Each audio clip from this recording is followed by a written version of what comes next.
Obviously, Rush Duels does a lot of things differently from the advanced format. Most people point out the card layout, the overrush rares, and the infinite normal summons. However, one thing that people sometimes don't bring up is the fact that the game doesn't have any archetypes in the same way that the main game does. If a card does add from the grave, it usually either specifically calls out the name or uses shared stats and attributes instead. So when Rush Duel revealed the Outverse theme, or OTS for short, I was kinda surprised. Aside from being the final boss of the anime, this deck has a pretty special gimmick that's different from most other Rush decks. We already have cards that can change their name when in the grave, but OTS does it better. Almost every single card can be treated as Outverse when in the graveyard, meaning many of the support cards can be shared between the cards that you have in the grave. So then, how far can we utilize this new naming before it potentially breaks everything? Let's find out. Hello everyone, my name is Protagonist, you can call me Protag, and I'm back with another episode of Rush Review. This is a series where I go over decks and themes to help introduce them to people who might want to learn about Rush, or for those who might want to try something new. Outverse is unique in both its naming as well as its sub-theme of diversity and infinity. Each monster has a different attribute and typing, which is pretty cool, but that means a lot of the type-specific support you might want to run ends up not being as effective. So to better understand OTS, we'll need to traverse the parallel universes, taking note of the different monsters that we encounter. Then we'll have to tap into that power and see how it can affect the deck and reach its full potential. And finally, we need to steer clear from the dangers of multiversal travel. What sort of things might hinder our path? And so without further ado, let's begin our adventure to meet the Outverse monsters. Keep in mind that every monster's name becomes Outverse while in the grave, and activating their effects turns them into a galaxy type, just so I don't have to say it every single time. Starting off, we have Outverse Acid Blob. By sending the top card of your deck to the grave, if you have an Outverse in your graveyard, you can make a face-up monster on your opponent's field lose 500 attack and defense for the turn. The effect is pretty mid, but you'll see its potential later. Outverse Rain Pail needs you to mill 2 cards, and that lets you fusion summon a Earth, Water, Fire, or Wind monster by sending monsters from your hand and or the field to the grave as material. But then you can only attack with Galaxy-type monsters for the turn. The fusion summoning is very cool, especially if we continue to get more in the future, but with the targets that we have now, it's still pretty good. Next up is Outverse Sylphie Safer. Send the top card of your deck to the grave to make up to 3 face-up monsters on your field gain attack equal to the number of different face-up attributes on your field times 200 for the turn. Sure, this is a potential 600 attack boost, which can be pretty useful when you stack it with all of the other cards. Outverse Bug Fungus can be pretty devastating. By just milling a card, you can look at a face-down monster on your opponent's field. Then, if you have 5 or more Outverse in your grave, you can destroy that monster. If you know me, you know what I'm going to say next. Pair this with cards like Shiny Shady for that very nice synergy. If you mill one, Outverse Anubistar can change an opponent's face-up attack position monster to face-up defense position. On one hand, that's pretty cool because then you can just turn stuff to defense and make it easier to hit over. But it does kinda suck that it doesn't turn to face-down defense, so then you can pair it with Bug Fungus's effect, but it's okay, that'd be too strong. And don't be mistaken, this isn't someone you know, it's just Outverse Yugioh Wazo. If you have 3 or more Outverse in your grave, you can normal summon this card without any tributes. When you send a card from your hand to the grave, you can then add a diversity screen from your graveyard to your hand. Outverse Needlemaker needs you to mill 3, and then for the turn it can be used as 2 tributes for the tribute summon of Outverse Burst Oblivion in attack position. For the rest of the turn though, you can only attack with Galaxy type monsters. And so now we can get to the big guy itself. Outverse Burst Oblivion, at the cost of discarding a card from your hand, can special summon a non-pyro type Outverse from your grave face up to the field, and that monster gains 700 attack and can't be destroyed by your opponent's trap card's effects for the turn. Once you have this and 2 non-light attribute monsters, you have all the materials to fusion summon Outverse Endless Doom Oblivion. Shuffle 5 Outverse from your grave into the deck, and then you'll be able to attack all of your opponent's monsters once during this turn. A devastating effect for sure. But that's not the only fusion monster we get. By fusing Outverse Acid Blob and 1 non-light monster, you can summon Outverse Toxic Blob. If you shuffle 2 Outverse from your grave into the deck, you can then destroy a monster on the field whose current attack is different from its original attack. As a love player, this is a very dangerous card to go up against, but it definitely has a lot of other uses as well. However, since its destruction criteria is a bit different, it is pretty important to understand what can and can't be destroyed. So now let's see how we can utilize these monsters with our back row. We're going to start off with the field spell Outverse Reverse Domain. Activate this card if you have 5 or more Outverse with different types in your grave. While this card is face up on your field zone, face up non-light galaxy monsters on your field gain 1500 attack during your turn.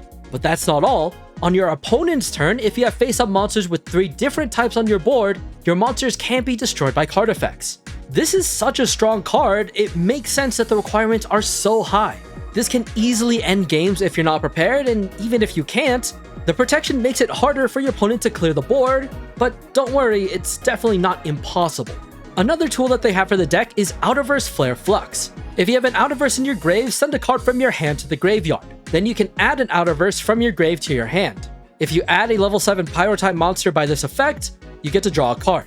So obviously remember that all of the OUTERVERSE monsters are OUTERVERSE in the grave, so you can pick up whatever you want. But if you are looking for that card draw, you're probably aiming to retrieve your OUTERVERSE Burst Oblivion. As long as you have an OUTERVERSE in your grave, you can activate OUTERVERSE Jumble Recovery. Mill 3 cards and then you can add an OUTERVERSE and or an OUTERVERSE Detonation Fusion from among the cards sent. Speaking of, OUTERVERSE Detonation Fusion is a trap card that activates when a monster on your field is destroyed by an opponent's attack or their card effect.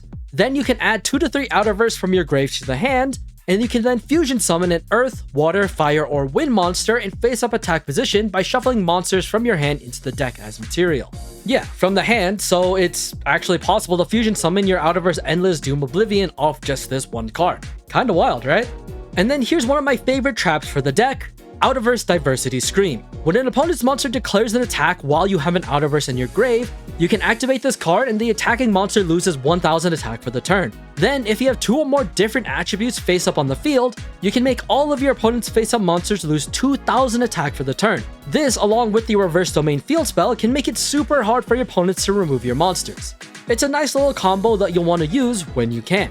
And so that's the suite of OUTERVERSE cards currently available to us. If you've seen the anime, there's definitely a few more cards that we can hope to see. But for a first wave, this is pretty strong as is.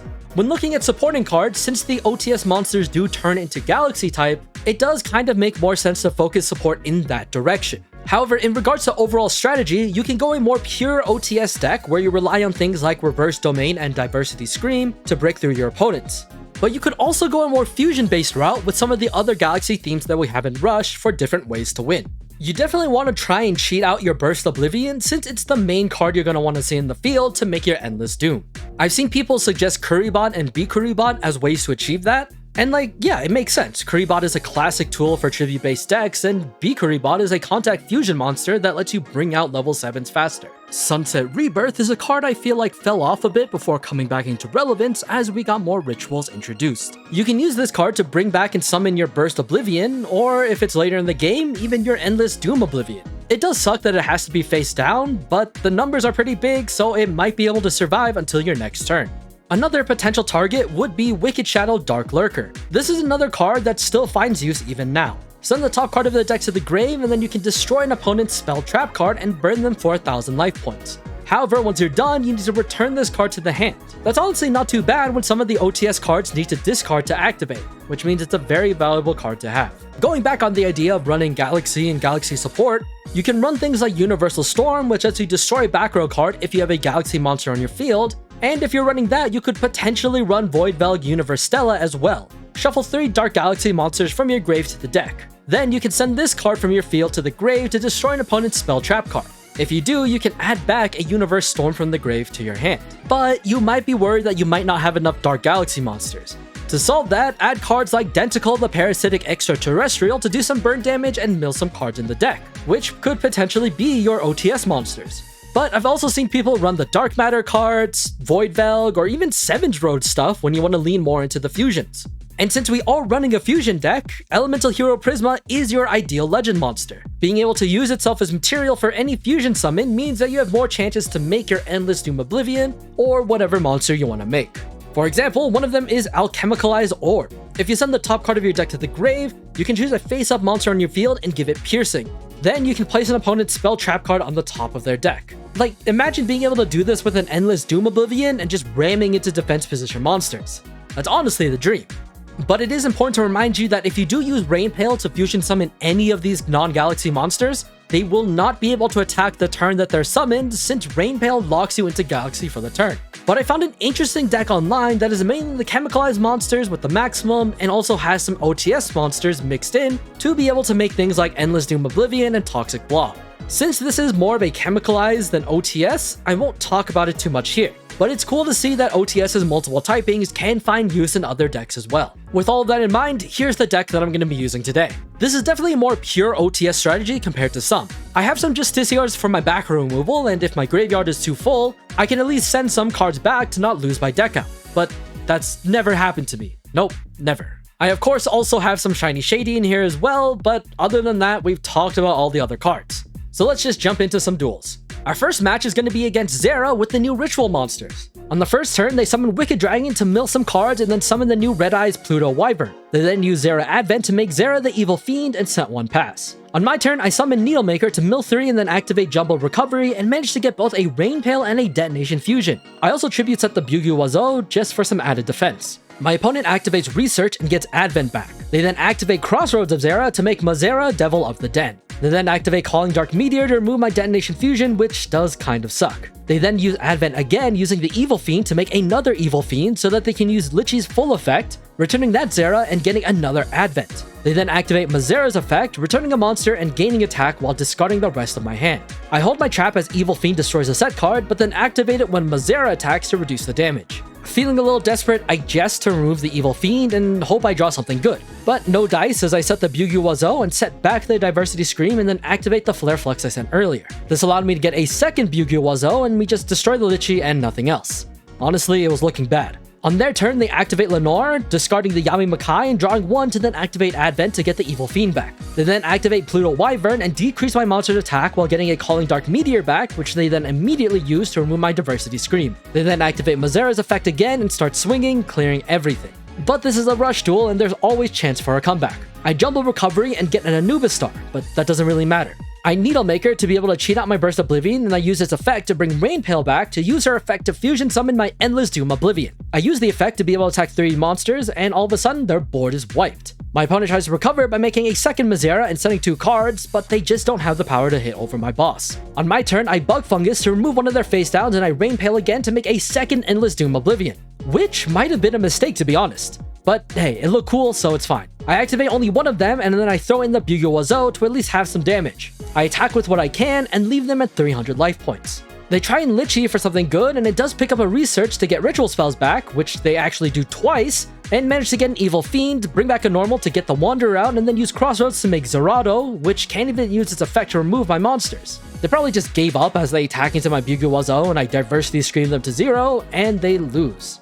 The second match is against the Hungry Burger deck that also came in this set. But honestly, I didn't know that when they started their play with Lumiere and Lilius and set 2 before passing. On my turn, I focused on milling cards. So I Anubis Star and turned the Lilius to defense and then Needlemaker. But that was apparently time to trigger their Shiny Shady, and so all I could do is set 2 back row and pass. Of course, they then Contact Fuse into Lumiere Frontier, but then I activate my own Shady and get some life points back as well. Then they use Shake and get a Hungry Coupon and then activate Greeting to get Fries on the board. Fries activates to get another Shake, and then they Ritual Summon it's the OG Burger. But they also have Nuggets to reset the Ritual spell to make another Hungry Burger. They can boost both burgers to 3000 attack. This was kinda silly here, because even if I Diversity Screamed, the 1000 loss wasn't enough to stop the attack, but whatever, they had a second Shake in hand, so it didn't really matter. I Rain Pail here just to see if I mill, and I summon a Bug Fungus to be able to destroy their face down Lumiere. Then I activate my Reverse Domain to boost all my monsters while getting another Bug Fungus on the field to then use its effect to turn into Galaxy to gain the boost. Unfortunately, they do have a Magic Cylinder, which does suck, but the other 2 monsters are enough to clear the board. Lucky for them, they drew into a Soft Serve to gain some life points. They then summon a Shake and then had a Coupon in hand to buff their attack. Then they use Shake's effect to get a Coupon back and boost their attack again, which is super annoying.